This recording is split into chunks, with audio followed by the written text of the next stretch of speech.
Well, good afternoon, ladies and gentlemen, and welcome to this special seminar from the Climate Science Center here at Texas Tech.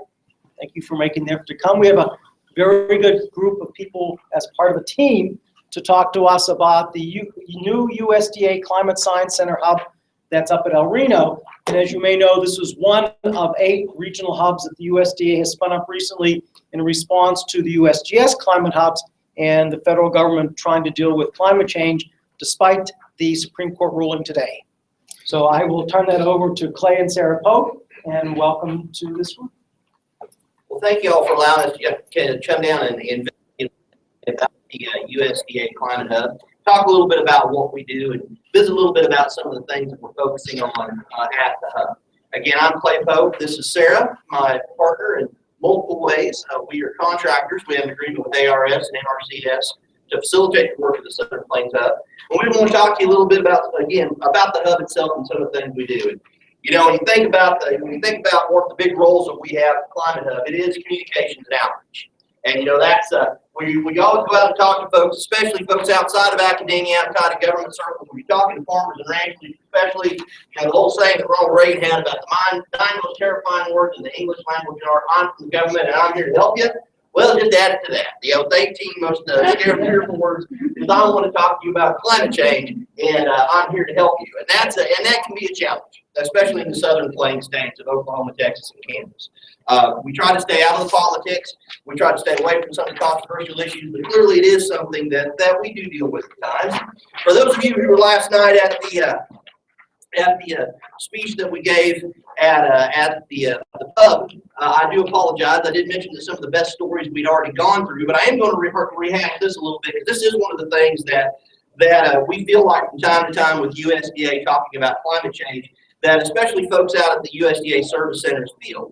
And it's a story, I come from a political background, did a lot of work at the Oklahoma State Capitol over the years, and it's a story in political circles in the state about the cow, the bird, and the cat. Now, I would ask if anybody's heard that. We're going to see some of you were there last night, so I know you have, but I'm going to rehash it again for your benefit. It's a political story about how, you know, the situation sometimes you have to do things that folks don't necessarily want you to do. You have to tell stuff to them for their own good, even though they don't want to hear it. And the story about the cow, the bird, and the cat is that once upon a time there was this little bird, and it was in a nest, and it was a cold, blustery night. And the wind was blowing, and this little old bird blew out of that nest right down on the ground. And it was cold. Oh, God, it was cold. It started to cry. It cried and cried and cried. Along came this mom cow. Cow saw that little baby bird on the ground, felt sorry for it, turned around, dropped a big old pile of cow manure right on top, walked off. And that cow manure is warm, hot, steamy. That bird's not cold anymore. Oh, it's in a pile of crap. And it started to dry. It dried. Complained. Well, along comes this cat. Cat hears that bird and pile of manure, digs down, pulls that bird off, cleans it off all nice and neat, and eats it right down. And the moral of the story, and the important thing for those of us who deal with climate change, especially when we're talking to people that don't necessarily want to hear the story sometimes, is that not everybody who puts you in the crap is your enemy. Sometimes you got to tell people something that they don't want to hear. Flip side of that is not everybody who gets you out of the crap is your friend. There's a lot of folks that are willing to tell you what you want to hear, but it's not necessarily the best thing for you. But above all else, and I apologize for my language, sometimes you got to cuss to really make a story stick. When you're up, you know some shit, keep your mouth shut. And I think that's one of the things that, you know, we don't know all the answers, and we don't know what all is going on. But we do have to be willing to have that communication with agriculture producers and with professionals in the agriculture industry, and rural development circles, in communities that sometimes they really don't want to hear about climate change. But for their own good and to carry out our responsibility, we need to have that communication with them. And I have found out that what I do. You just hit quit. Hit quit? Yeah.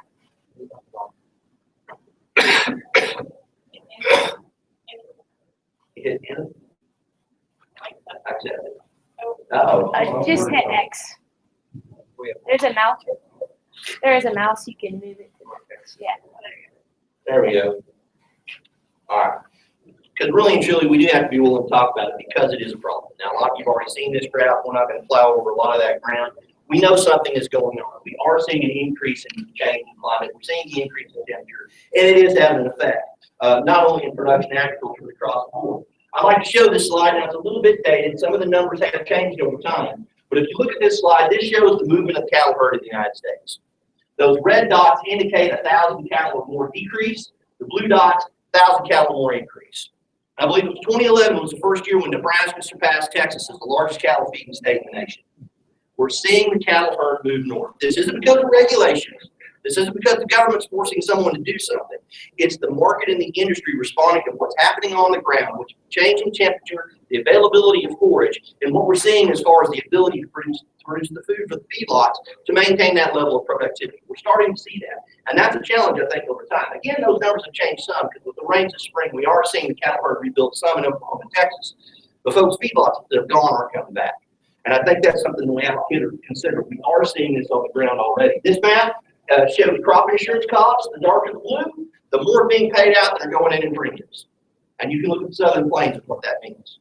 There's one county in there in Oklahoma, I like to point out, Caddo County, Oklahoma. And I would believe it was 2009, Caddo County had more disasters declared in it than most states in the union, just that one county. Clearly something is going on that's having an impact on our yields, it's having an impact on the industry. And again, it's a reason why we need to be talking about climate change. And you step outside of agriculture, you think about disasters by state from 1950 through 2003. You look how they rank up in the Southern Plains. That does not include the 2015 floods. Clearly, if there's a part of the world that's in the bullseye of climate change, it's Oklahoma, Texas, and Kansas. And the further south you go, the more challenges you have. That's why we need to talk about this, and that's why we're involved with this at USDA. Now, I'll turn the microphone over to Sarah to talk a little bit about the Secretary of Climate Change. I don't talk nearly as fast as Clay does, so oftentimes when I get up after he speaks, I say, really, my only job is to breathe for him while he's talking, and that's why it brings me along. But today, I am going to talk a little bit about the climate hubs, just because it was an initiative that started out as a press release, and all of a sudden there were magically all of these hubs, and somebody had to figure out what that meant and what they were going to be made into. So this is our mission, and that is to develop and deliver science-based, which is very key, region-specific information and technologies for agricultural and natural resource managers that enable climate-smart decision-making and provide assistance to enable land managers to implement those decisions. One thing that I would point out is that we're in one of the hubs where enabling climate-smart decision-making requires that we have the conversation about climate in the first place, which is often a hurdle that we have to overcome, and is often why we talk about things a little bit differently than they might in the California sub-hub or in the Northwestern hub, and we'll go there. So this gives you an idea of where the hubs are. They did a fairly good job of breaking things up by region, although I've always felt very, very bad for the Southeast hub because I don't know how they make it to all of those states to do what we do. We, on a regular basis, try to make it to each of the states' food and agriculture committee meetings, which is all the USDA agencies. We've tried to make it to most of the agricultural education institutions in the 3 states. And Texas alone is hard enough to cover. I cannot even imagine trying to make everything happen in that region. But these are the hubs. We actually do, and to point out, when it says ARS as the lead, that's the Agricultural Research Service. I claim that my second language is acronyms, and I speak USDA, so I know not everybody else does, but that's what ARS means. So our hub is centered at Fort Reno, which is the ARS facility for the Grazing Lands Research Lab there in El Reno, Oklahoma. It's nice because we can kind of bounce back and forth throughout the region.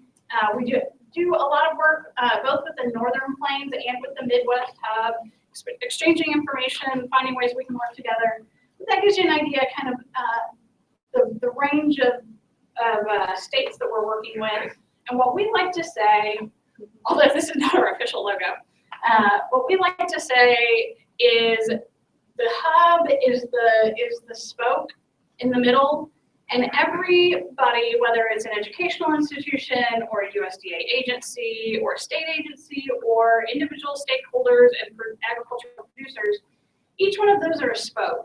And our job is to, first of all, assemble the wheel, and at some point we're going to get that wheel to start rolling down the road and towards a more stable and climate smart decision-making body as a whole. So back in the beginning of last year, I guess it was about a year ago this time, Secretary Bill Sack issued what he calls the, I guess it was in April, the USDA 10 building blocks for climate action. And that, if you would like to follow along, is what is in your fact sheet. I will not stand up here and read it because that would be horribly boring for you all. But to give you an idea kind of where the Secretary and USDA's focus is lying, he outlines these 10 building blocks. And these building blocks essentially have been the roadmap that we have taken to the USDA agencies and as the hubs, which are still in each of the hub areas trying to feel their way into what exactly a hub's role is.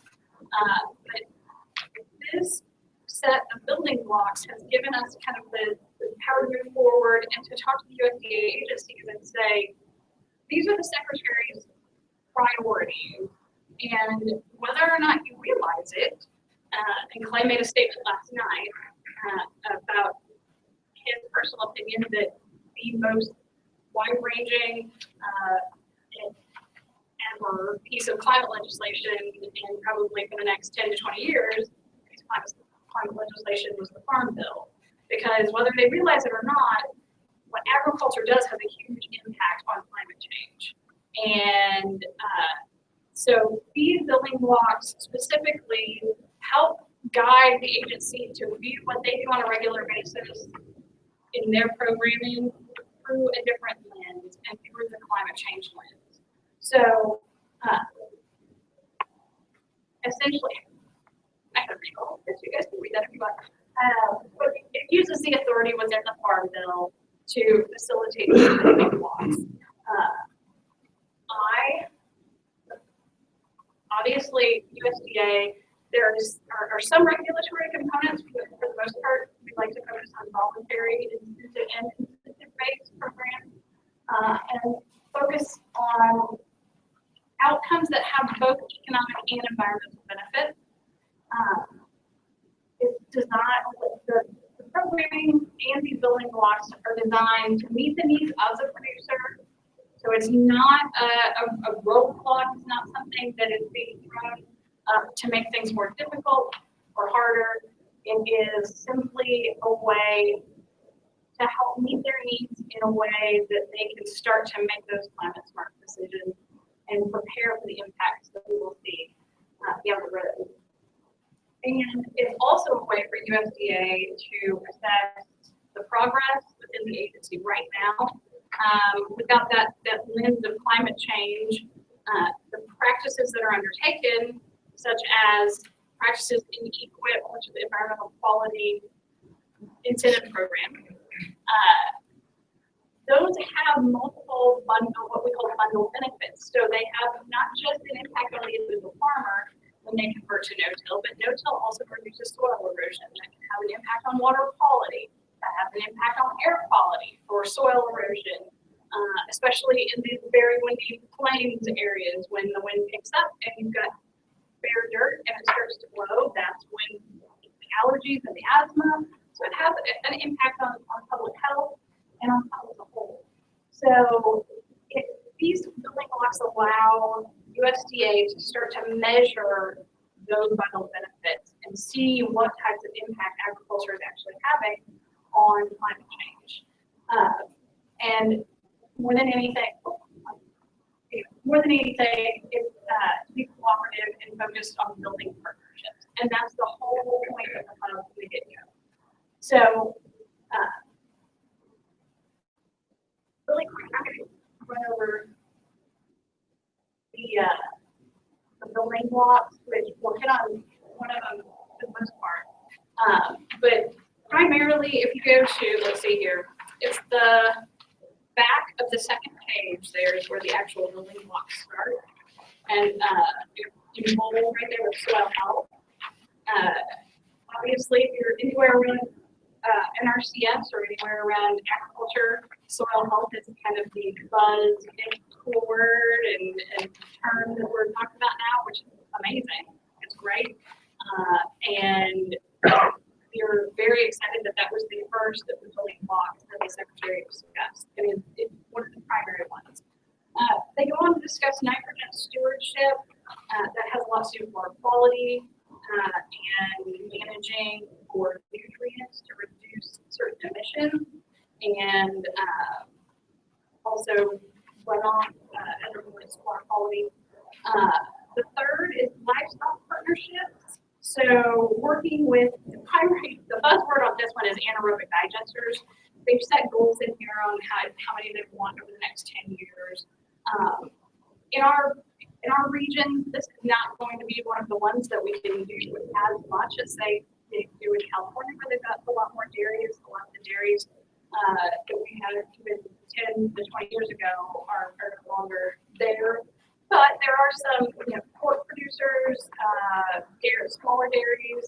There's a couple of large dairies that will come into play and work out and work through those partnerships, both with the anaerobic digesters and with capital, working to implement BMPs for confined animal feeding operations. The next one is the conservation of sensitive land. So looking at lands that, whether it's highly erodible land, that there's a threat of being taken out of the CRP program, identifying those areas and ensuring that we continue to protect those and manage them in the best way possible to reduce greenhouse gas emissions. And then all of these, the next one, raising the pasture land also fits in very nicely with the soil health and doing whatever possible to avoid soil carbon loss and improving the management on their targeted number of acres. The next, let's see here, 4 are in our region. Well, there are plenty of forests. There's lots of forest land. There's not nearly as much as there is in the Northwest. So, or other regions, but private forest growth and retention, stewardship of federal forests. I think all of the federal forests, at least in our state, are grassland forests. But still, managing those, promotion of wood products and urban forests are all ones that whenever we have the opportunity, we do whatever we can to facilitate those conversations, but definitely focusing more on the first half. And then energy generation and efficiency. And that's primarily with USDA rural development through their energy conservation and efficiency program, working to identify areas of promotion where we can work with individual producers or work with small communities to increase energy efficiency and cut emissions that way. But the primary thing that is most important about building blocks and about what the hub does and focuses on is to be cooperative and work on a set of voluntary programs and initiatives. Because at the end of the day, that is how we found we have the most effective way of building relationships with individual stakeholders, individual agricultural producers, and small town communities. And then they've got the 1 million metric ton avoided emission and sequestration goal that they have set. And Clay can run over the statistic on that one, but essentially, if managed correctly, agriculture has the opportunity to be be a net zero carbon, or to be net carbon neutral, essentially. So I already.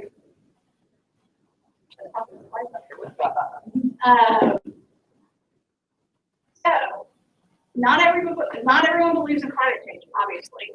We live in that part of the world where that's a common conversation. But they believe in droughts. And if you can get that conversation started from that point, and you come at it from that direction, then you can start to have a conversation and aim towards the outcomes that you're wanting without having the contentious conversation, and you can start doing something about it, and it leads down the road to prepare and develop systems that are more capable of withstanding those extremes. So I'm going to put it back over to Clay. Well, one thing is Sarah's talking a little bit about the droughts. I think one of the things that we need to think about too, as we talk about droughts, we talk about floods, is that when we talk about the focus on soil health as one of the building blocks, that really does get to the heart of one of the big things that we are working on in the Southern Plains. We've got to figure out ways to help production agriculture harden their system to extreme weather events. We've got to be ready to help producers to control erosion, to hold on to soil moisture, to improve pasture conditions, and to help control soil temperature. And when you really get right down to the nuts and bolts of it, we want producers to increase organic matter. Now, Sarah talked a little bit about how folks don't believe in droughts or don't believe in climate change, but they might believe in droughts, and they also believe in floods. And when you really talk about what we're trying to do with production agriculture, and this is one of those things that we attempt to do through the Hub and with our other partners at the other USDA agencies, is convey to individuals in production agriculture and with our rural communities what we're really talking about is helping them to deal with extreme weather events. How do you adapt to some of these things? And we talked to the folks with the crystal balls, and they said what climate change really means for our part of the world. It's just that the crazy weather we've always had on the Southern Plains is just going to get a little crazier. The flash flood events are going to be more violent, and they're going to come at a regular interval. What we think about as being the 100-year flood becomes the 50-year flood. The 50-year flood becomes a bad storm every spring. Droughts become longer and hotter. When you think about the droughts, you always hear about. Granddad said we had this really bad drought. You know, we all know the story of the Dust Bowl. You know about the bad droughts in the 1950s. You think about what we just came through with the drought that we've just seen in the last few years. And if you think about it from the standpoint of playing the script of climate change, you know, I always like to point out to folks in Oklahoma. In 1938, we had the drought of record for that time in the state of Oklahoma, in the middle of the Dust Bowl, the Hammond flood.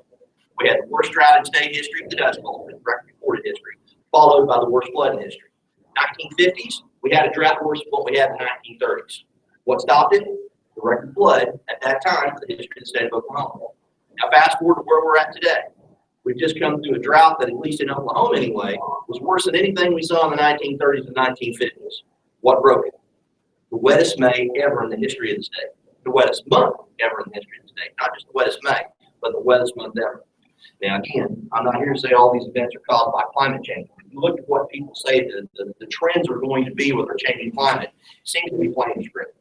And I think that's something that we have to consider when we talk about hardening our system to make sure that we're ready for these changes that are coming. Now, when we talk, why would producers change what they're doing to try to harden their system? Well, I'll kind of like to point out there's three things that make guys change what they're doing. There's money, and well, sometimes there's money. Now, there are other things, of course, but clearly we've got to be concerned about the economic impact that production agriculture is seeing and how we help folks make a change that makes economic sense for them on the ground. But why do producers want to, why would they want to change? Well, producers want to hold on to their land. And this is a neat little fact that I came up with. I had a good friend, and I'm going to refer to this. He pointed out to me at a meeting one time that Iowa loses 2 pounds of corn, or 2 pounds of soil for every pound of corn they produce. And I thought, well, now in Oklahoma, we've got a lot better erosion rate than they do in the state of Iowa. I'm going to go home and calculate just exactly how much soil we lose for every pound of wheat we produce. Today, we're losing 2.5 pounds of soil for every pound of wheat we produce in the state. And we think about that when we're measuring that 8-inch plow cut, that's over 10,000 acres lost to erosion each year in Oklahoma. Now, I haven't calculated for Texas because with the size of the state of the industry, y'all don't have a crop like wheat or corn that I can point to as being the big crop in the state. But I'll guarantee you the erosion rates that we're seeing while we yeoman's work control soil erosion, we have a lot more to do. And if you think about how we harden our systems when we harden our systems to extreme weather events, soil erosion goes right to the heart of it. And when you're talking to a producer about what would make a change of practice, what's land selling for in your area? Now, I'm gonna tell you right now, I live in the last place in the lower 48 states where they're drilling oil like nobody's business. And because of that, look at interest rates, there's a lot of money going into land. Sign up. There was a quarter ground the other day, no mineral rights, half of it cultivated, half of it in pasture, decent land, went for over $400,000. You think about that, 160 acres of decent ground in western Oklahoma without mineral rights going for $400,000. Now let's just say it goes back to normal price when the oil price goes down. If you're losing that much land on erosion, why don't you just do yourself a favor? Go down to the bank, pull out your savings, go down to the creek, start throwing the dollar bills into it. Because if you're not protecting your soil, that's what you're doing. That is the basis of all of our wealth in production agriculture.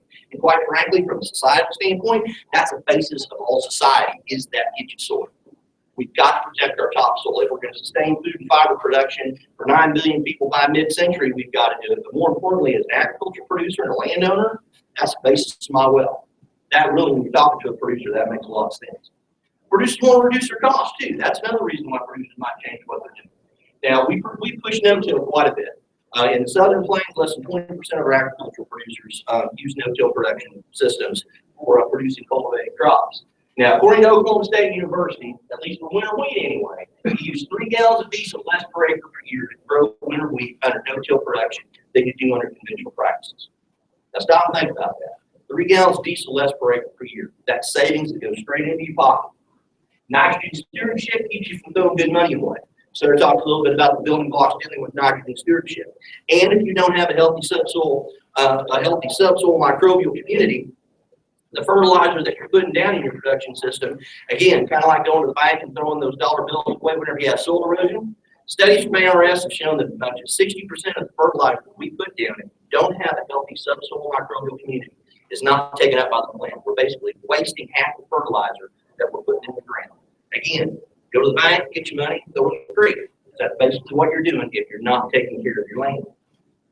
1% increase in organic matter can make up available $700 worth of additional nutrients per acre for growing crops, according to Ohio State. Now, this is Ohio State, and this is one of the challenges that we have in the Southern Plains. So much of this research has been based on things that have been on studies that have been done in places like Ohio, Indiana, North Dakota, a different reality than what we have down here. Well, let's just say, for argument, $100 worth of additional nutrients per acre for growing crops. Let's just say it's nowhere near that efficient down here. I would argue, I think they're onto something, but let's just say for the sake of argument, it's $100. $100 an acre for free fertilizer. Again, that may not make a difference to your farming operation, but I guarantee you it does to ours if we're my brother and my nephew farming. Now, producers want to hold on to water too. According to Kansas State University, a 1% increase in organic matter can triple the soil's water holding capacity. Now, again, further north, trying to find out if that reality holds for the rest of the Southern Plains is something that we are working on. But how many here have seen the US, has NRCS you ever seen the rainfall simulator that they take around the countryside to show how different land treatment practices manage? Pretty good anecdotal evidence that the more you can increase your organic matter, the more you can do things to help improve the health of the soil, the more you're going to increase its water holding capacity. I'm from western Oklahoma, I'm not from West Texas. You guys got the same reality I have where I grew up. A lot more people left this country because it was too dry instead of too wet. My wife's got a lot of family that lives in Oklahoma City, love them to death. I'm a greedy bastard. Every drop of rain that falls on my place, I want to use it before it ever gets to them. If we can increase the water holding capacity in the soil, that's big in this part of the world. Same practices increase organic matter, as I mentioned earlier, reduce erosion. And when you really stop and think about it, these things all kind of tie together. All goes back to the soil. It really does. How we manage our production systems, whether you're talking about cultivated crops or pasture lands, that's really the key to hardening production agriculture to the extremes of climate change. Now, what do we want farmers to do to adapt to climate change? So in talking about that, we want them to harden their systems. Well, here's some practices we're kind of looking at right now that we want. No-till, plant cover crops, better pasture management, plant grass on highly erodible land. We want to adapt to climate change. We feel like this is a sweet practice. Again, it varies from place to place. Everybody's got realities on their own land. But generally, those are some good practices to look at if you want to adapt to climate change. Now, we also want to mitigate climate change. So what do we want producers to do to mitigate climate change? Well, no-till, plant cover crops, better pasture management, plant grass on highly erodible land. Because when you convert to no-till, remember that 3 gallons of diesel less per acre per year number I showed from Oklahoma State? That means you're burning less diesel. That's less carbon dioxide and nitrogen oxide going into the atmosphere to begin with. So while you're saving money, and conserving your soil and helping increase water storage capacity, you're also putting less greenhouse gases in the atmosphere. Talk about cover crops. We all learned in high school biology, plants breathe in on carbon dioxide, breathe out oxygen. That CO2, if you don't disturb the soil, is turned back into organic matter. It's sequestered. We can do things to help mitigate some climate change and root causes of these practices. Now, there's also questions with non-point source pollution and increased stream flow, because water is a huge challenge that we have, whether you're just talking about quantity of water or the fact if you've got a lot of water, you can't drink it because it's polluted, you got the challenge as well. And all of those problems are exacerbated by climate change. What do we want producers to do to address those problems? You start to see a pattern. These things all fit together. And that's the nice thing about what we work with on climate change through the hub and with USDA. A lot of folks like to argue about the issue of climate change, but I'll guarantee you, when you start talking about things about better pasture management, improved soil health, improved nutrient management, there's something for everybody in this. You don't have to believe in climate change to believe in droughts. You have to believe in climate change to believe in floods. You don't have to believe in climate change to want to control soil erosion. You don't have to believe in climate change to improve the health of your pasture and increase the productivity of your land. There's places in here where we can all come around the fire, at least for a little while, to see who can buy off. And I think that's how we really need to be approaching the problem. Now, I mentioned mitigation, organic matter, organic carbon. 50%, 50-60% of organic matter is nothing but organic carbon, again, done through photosynthesis. We all learned that in junior high. The plants can breathe in carbon dioxide and breathe out oxygen. No-till can sequester up to 0.5 metric ton of carbon dioxide per acre per year. That's the average number that was used by the Chicago Climate Exchange based on research from Purdue and Kansas State.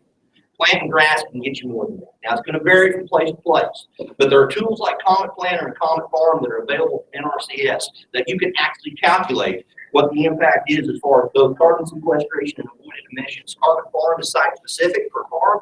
Comet Planner gives you a little bit more per county high head cut, but we can get an idea on what we're looking at. Again, no-till uses less fuel, avoid emissions. According to the World Watch Institute, we can reduce current CO2 levels by as much as 25% through improved land use practices. And just this last year, the National Academy of Sciences came out and said if we see a 75% adoption of best management practices, just good conservation practices that help improve the health of the soil, that control erosion, that help increase productivity and reduce costs, if we do those things, Great Plains agriculture can be net carbon neutral. And I'm going to tell you right now, I think that's a conservative estimate. I think it's more like a sink. But that's what they say. I'm going with it. Bottom line is, we can do a hell of a lot to help address climate change just by doing the things that we want to do to help maintain productivity in production agriculture. Now, I wanted to give an example of this. Again, we're from Oklahoma. We're proud of what we do in the state, but there's a lot of good work being done in Texas and Kansas too. This is just some numbers that we had in. Oklahoma's taken nearly 50 streams off the 303 list. That's EPA's impaired streams list. Number 2 in the nation.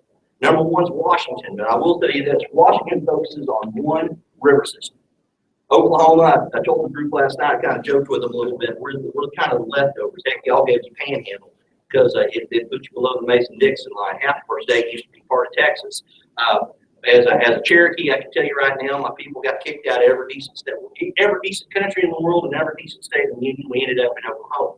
Because of that, Oklahoma is a very diverse state because it is pieces of what was left over. More distinct ecoregions than any other state, exception of California. There's been a stream segment taken off in every one of those ecosystems, whether you're talking about irrigated crop production in Panhandle, dual purpose wheat in central Oklahoma, cotton production in southwest Oklahoma, both dryland and irrigated, poultry industry in northeast Oklahoma, or cow-calf operators in southeast Oklahoma. Every one of those sections of the states has one of these streams taken off the 303D list. And tied to that is a carbon sequestration program with 50,000 acres at one time. I don't know if that number that was at the high point. It may have dropped off a little now, but there's been nearly at least 50,000 acres that's been enrolled in the carbon sequestration program that at that time annually was taking around 8,000 cars, the equivalent of 8,000 cars off the road. Now that's done again, not by regulation, not by somebody forcing them to do anything, just basically capturing what was already being done on the ground. Those agriculture producers went into those programs to help address non-point source pollution through voluntarily, locally led conservation programs that met their needs. All of this I'm talking about is voluntary.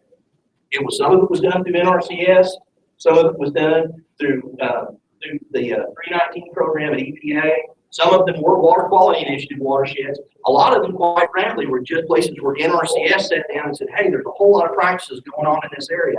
Guys are converting to no-till, putting in cover crops, doing better pasture management. Maybe we got some active DCs. Let's go out and monitor what the results are. They were able to take those streams off the impaired list because even though those practices weren't targeted for water quality, they had that impact. And now you can go behind and capture what's happening as far as carbon sequestration and avoided emissions. And for fun, you can also see improved wildlife benefits as well. Bottom line is these things all fit together and these programs can work cooperatively. So we have the tools and we have the technology. You know, Sarah referenced it a little bit ago. We have the most extensive climate change piece of legislation that's passed in a generation, quite frankly, will pass for the next 20 years in the form of the Farm Bill. Those people don't think of it that way.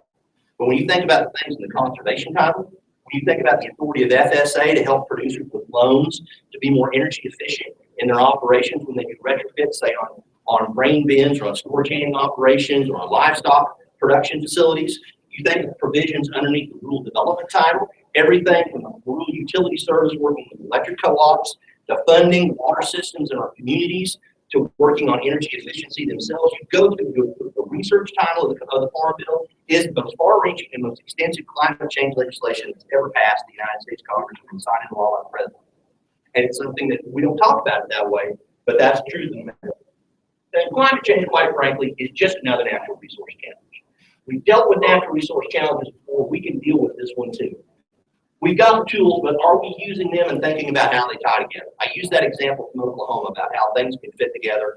Are we thinking about how the things that we're doing on the ground are not static in and of themselves? So oftentimes it's so easy to get siloed and say, look, a guy wants to improve pasture management on his land, go help him do things to improve the health of his pasture, get more pounds of beef. Well, you know what? Depending on how you're doing that, you also may very well be helping sequester more carbon. You also may probably more well, I'll guarantee you, you're doing things to help control erosion, improving water quality, probably helping increase stream flow, and again, probably helping wildlife habitat too. Are we thinking about how those things come together? And when we advise producers, when we talk to landowners, when we talk to our communities, is that weighing into our thinking? And you don't have to come out and say, hey, you got to do something about climate change. But just recognize when you're providing that information to them that it can have an impact, and we can help them to both adapt and mitigate some of these problems while doing the very things that they need to do to deal with the direct problem they're dealing with today. We need to be thinking that way. I put PL 566 up here. A lot of people don't understand that. That's a small upstream flood control program at USDA. I mentioned the flood in Oklahoma in the 1930s in the middle of the Dust Bowl. That's a program that grew out of that flood. Oklahoma and Texas combined have almost 5,000 upstream flood control programs. The two states dominate the nation in the number of these flood control programs because we've got the craziest weather in the country. It is the original weather adaptation program. Are we looking at how we can use that program not just to help control flash floods, but also provide water supplies for our communities? Are we thinking about how that can help provide water for livestock? That's a great example of something outside of soil health that I think, again, we can look at as far as a tool. Sustainability. Everybody talks about sustainability. And all of us involved in production agriculture, you can't pick up Farm Journal or Progressive Farmer or Successful Farming, it seems like, without somebody talking about sustainability. Trick is nobody knows what the hell sustainability means. Kind of like Thurgood Marshall. You know, we know pornography when we see it, but we don't have a definition. And I think that's what we're talking about with sustainability. But if you have a suite of practices on your land that's controlling erosion, that's sequestering carbon, that's reducing emissions, that's improving water quality, that's increasing stream flow, that's helping wildlife habitat, you tell me what's more sustainable than that. And if it's done in a way that meets your economic needs, so if you're financially sustainable, you can't beat a deal like that. And we've got to take that approach if we're going to feed 9 billion people and do it in a way that doesn't destroy our natural resource base and keeps it as a sustainable system moving on in the future. Again, we've got the tools, we've got the technology. And the thing is, we've been this way before. You know, we get so scared about talking about climate change because it has become such a political football and a hot button issue around folks. I contend there's a great analogy in the Dust Bowl in the 1930s for what we're dealing with today. You stop and think about it. People say there's no way we could. I've heard so many times, man does not have the power to affect the climate. We cannot affect nature that way. Folks, the 1930s, we were turning this part of the world into a new Mojave Desert. You thought to think about it. There were storms that were starting in Lubbock, Texas, that were going out 300 miles in the Atlantic Ocean. and covering ships with an inch of dust. You know, I like to tell the story about Hugh Hammond Bennett and his testimony before the House, before the Senate Agricultural Committee with the original Soil Conservation Act. In the middle of his speech, 1 o'clock in the afternoon, dust started to fly underneath the windowsill. Street lights came on in DC. It became as dark at 1 o'clock as it would be that night at midnight. And he said, gentlemen, there goes Oklahoma. That's why we must pass this bill. Next day in Washington Post, FDR said I could run my finger across my desk and hold Oklahoma in my hand. We've had a natural resource catastrophe on our hands. Greatest man-made ecological disaster of modern times. We used to call it anyway. Bottom line is we have been this way before. And up to the slideshow. We weren't afraid of, we didn't put our head in the sand. We recognized we had a challenge. And we were willing to work with folks to do it in a way that made sense for them. And I like to hold this up here because, you know, you think about how we approached the situation back then. And I love old newsreels. And I wish I could get the animation to work right on the PowerPoint. But I'd love to have this picture up there. Hugh Hammond Bennett, when he makes his statement, it's one of those old Republic or Mutual newsreels. He's got his hands on his lapel, you know, the old 1890 style, talking almost. We Americans have been the greatest destroyers of land of any race, barbaric or civilized. Now, could you imagine a government official today saying something like that? But they were willing to say those things. Now, everybody says, now, yeah, that's true, but you had the Dust Bowl. You did have those dust storms that were starting in the southern plains and going out into the Atlantic. You had the street lights coming on in Washington, D.C., Chicago, New York City, front page of the New York Times, about how 3 o'clock in the afternoon, it's like 8 o'clock in the evening, because all this dust is blown from the Great Plains. Climate change is a little different. You know, it's a slower, more gradual change. It's not in your face like the Dust Bowl was. But there were folks who had a different view in the 1930s. You know, folks who were farming out in this part of the world weren't evil. They were just doing the best they knew how to do. And, you know, quite frankly, you go back and look, when we settled places like the Oklahoma and Texas Panhandle, when we settled Cheyenne and Arapaho territory in Oklahoma, we thought we found New Garden Eden. We had massive production, and people thought we could build this and turn this into the new economic powerhouse of the United States. One of them was this gentleman, John McCarthy, editor of the Dalhart Texan. View the majestic splendor and beauty of one of the great spectaculars of nature, a panhandle dust storm, and smile. Even though we may be choking in our throats and nostrils so laden with dust that we cannot give voice to our feelings, the furies of hell turn loose, but the worst is over. You know who said that? 1932. What happened in 1935, April 1st? A little thing called Black Sunday. 3 years later, a dust storm so massive that it took as much dirt, it's estimated, and that one dust storm was moved, and much soil was moved in that one storm as it took to excavate the Panama Canal. Clearly, the worst wasn't over. There were folks, though, who said, this is just bad drought. Let's just buy our time, it'll rain again, farm the way that we need to farm fence row to fence row because this is the new Eden. There were dust bowl deniers, too. Now, credit for Mr. McCarthy. Before it was all said and done, because gentlemen like Hugh Hammond Bennett said, no, we got to do something different. Guys like Howard Fennell went out there and worked in areas like the Dalhart Dunes. When he saw what was happening on the land, Mr. McCarthy became one of the biggest advocates of soil conservation in the United States. Changed his tune because people were willing to go, and like I said, that cow, bird, and cat story, willing to tell somebody, folks, that didn't something they didn't necessarily want to hear, but they needed to hear. And because of that, we were able to turn back that tide of dust and really ensure that this part of the world could be a major player in producing food and fiber for future generations and help feed the global world. We dealt with the dust bowl through that approach. We can deal with climate change the same way. And at the end of the day, let's just say it, folks. Let's just say it's one big hill. I actually borrowed this from Captain over there. Let's just say that we do these things: energy independence, preserve rainforest, sustainability, green jobs, local cities, renewables, clean water, clean air, control soil erosion, reduce input costs, increase profitability for production agriculture, have more efficient utilization of fertilizer, increase in water soil holding capacity. Let's just say we do all those things, and climate change big hoax. Now name off one of them things we shouldn't be doing anymore. Not only for the good of mankind.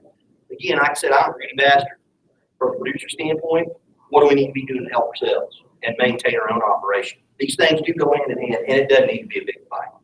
With that, thank you all for letting us come out here today. Sarah's here to answer any questions you might have. And so with that, we take any questions you might have.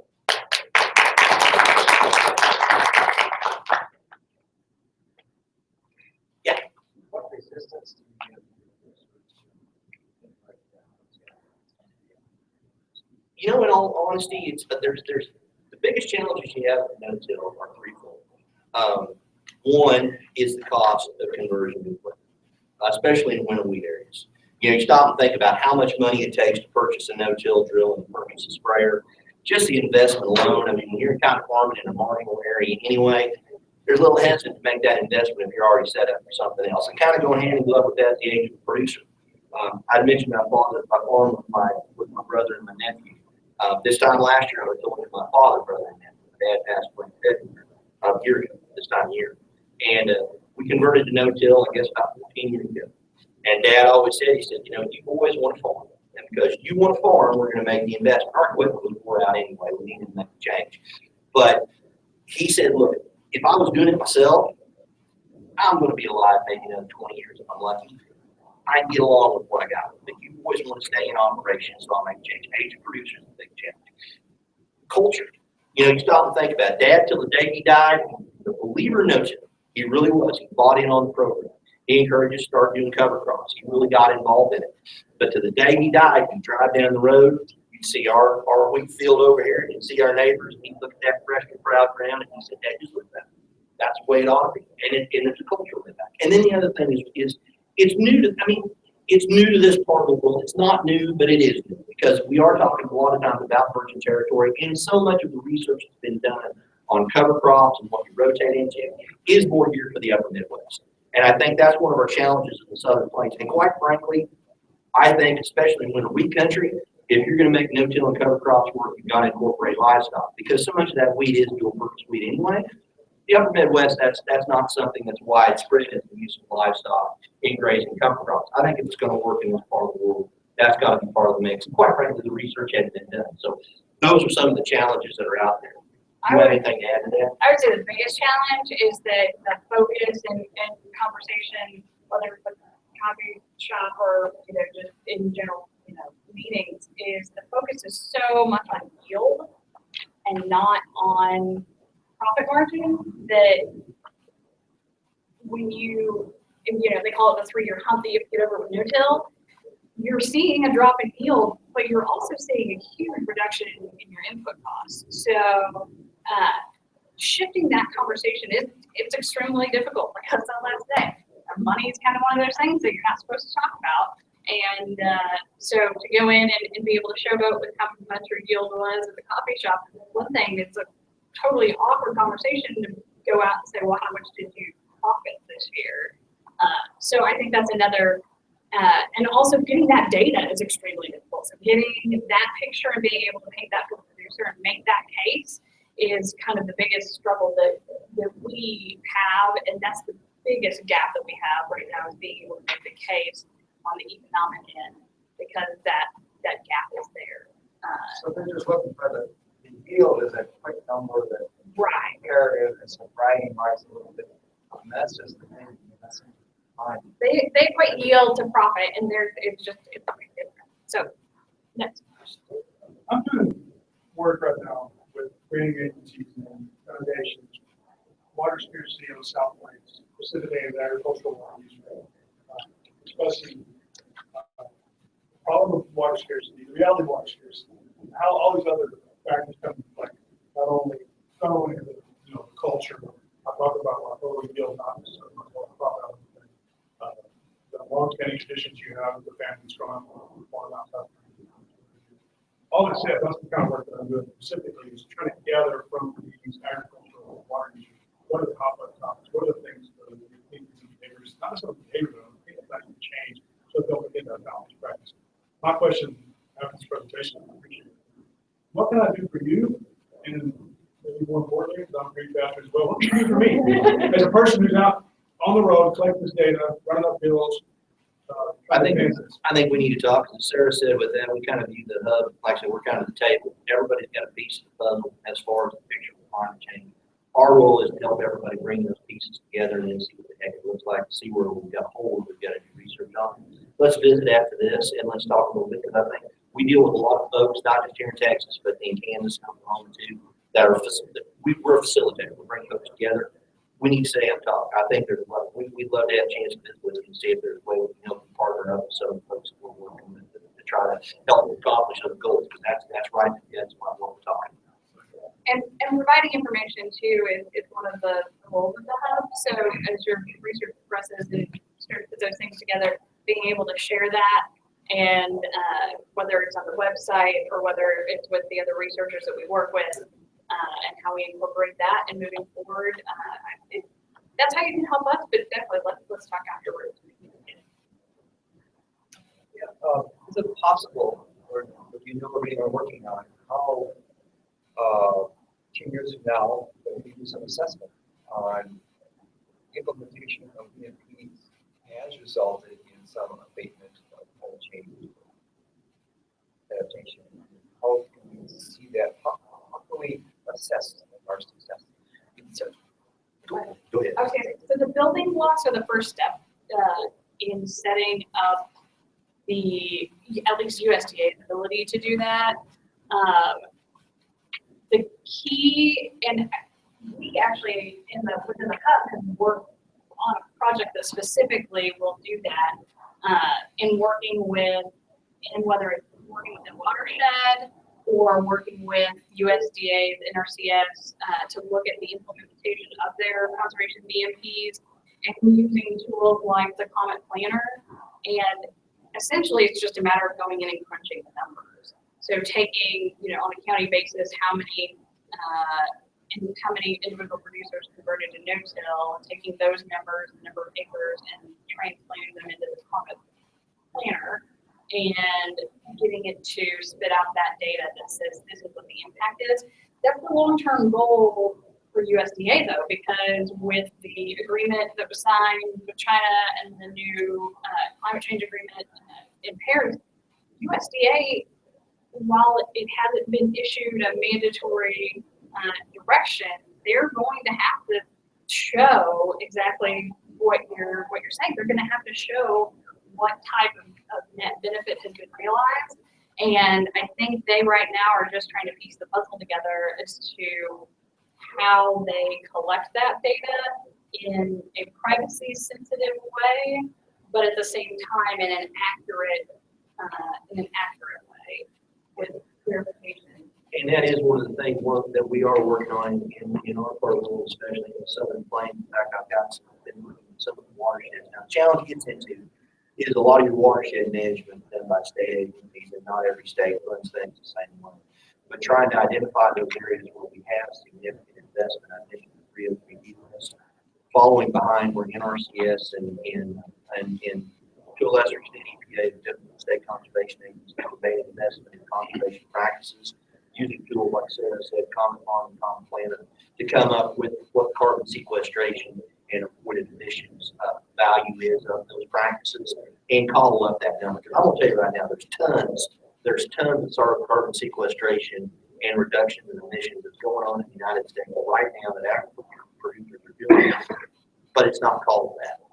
Every time a guy uses quit for CSP to convert to no-till, he's increasing carbon sequestration and avoiding emissions. We're just not calculating that. And those are the kind of things I think. And then looking at what the overall impact is, what you're looking at 10 years from now, I think that's just trying to get our overall complement of greenhouse gas emissions down, and having that, like Sarah said, as part of the overall larger effort nationwide, what we're trying to do in the situation under control. Well, it might be taboo, but if you were to implement a program, not necessarily that have to have trade, but if there was some type of climate change legislation that turned carbon into a commodity, essentially, then I guarantee you would have that data a lot quicker than we will kind of the routes we have to go right now. But I think that finding a way to incentivize producers to provide that information, and not only provide the information, but to be able to verify that, that it's taking place. the BMPs are remaining in place is important as well. So there are mechanisms to do it, but right now, I think we're working with what we've got. And I think a lot of it too is trying, like I said, trying to collect that, as Sarah said, and you see already on some of the issues of climate change, exacerbates water quality. Some great examples of that, an ongoing computational basis that you can get solid numbers on that. I think that's a trick is building that same kind of model about sequestration. We're going to have to shut it down for the group that's coming in after us. So thanks, Sarah and Clay, for the presentation.